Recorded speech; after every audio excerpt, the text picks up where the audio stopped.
At what point is the successful black man in this world going to step in and really create structure?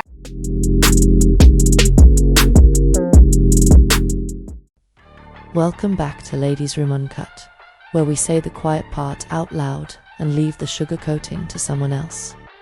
Recently, K. Michelle sat down with Cam Newton and broke down in tears, asking why so many black men are creating babies and walking away, and when are the successful black men going to come in and create structure. But here's the problem with that narrative. It's one-sided, and it completely ignores the choices women are making in the process. When two consenting adults lay down and have sex, a man can only shoot up the club if she allows it.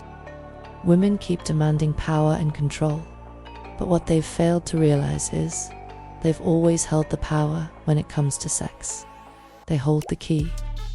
Access starts and ends with them, but power without accountability, that's not empowerment. That's a recipe for disaster.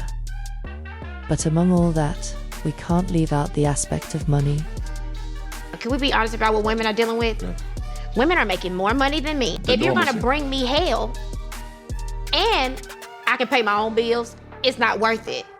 But let's unpack that. Because when your default assumption is that a man is going to bring you hell, if you expect dysfunction, it's probably because that's what you keep attracting. That's not empowerment, that's a trauma pattern. Paying your own bills doesn't solve poor vetting. It just means you're an adult. At what point in the black community do our men create real homes? But while K. Michelle is crying about broken homes, let's look at how women really feel about men.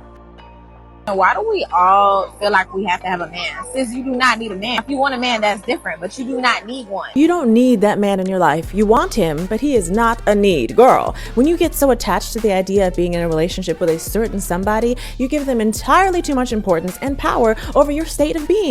I don't want these men anymore. I don't want them. I came to the point where y'all could have them. I don't want to worry about a piece of me. I want to look good and get money. Let's get it straight, girl. You don't need a nigga for nothing. Looking better every day. You got that Benjamin Button. You see, the perception of needing a man versus wanting a man has been completely distorted.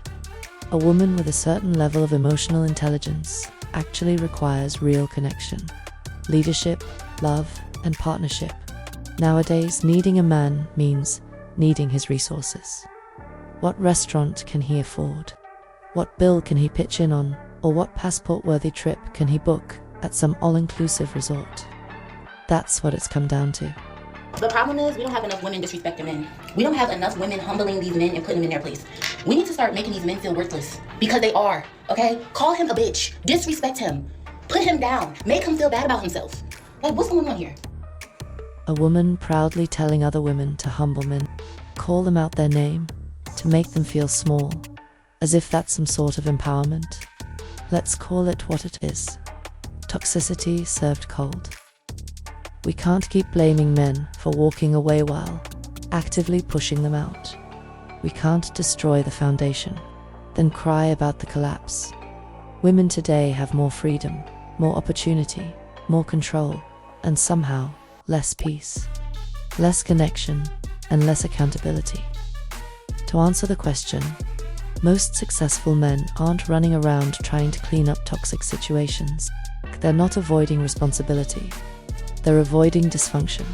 If women don't need a man, why the press conference? Last time I checked, standing on business doesn't require a public service announcement. This is Ladies' Room Uncut. No fluff, no filter, just calling it like we see it.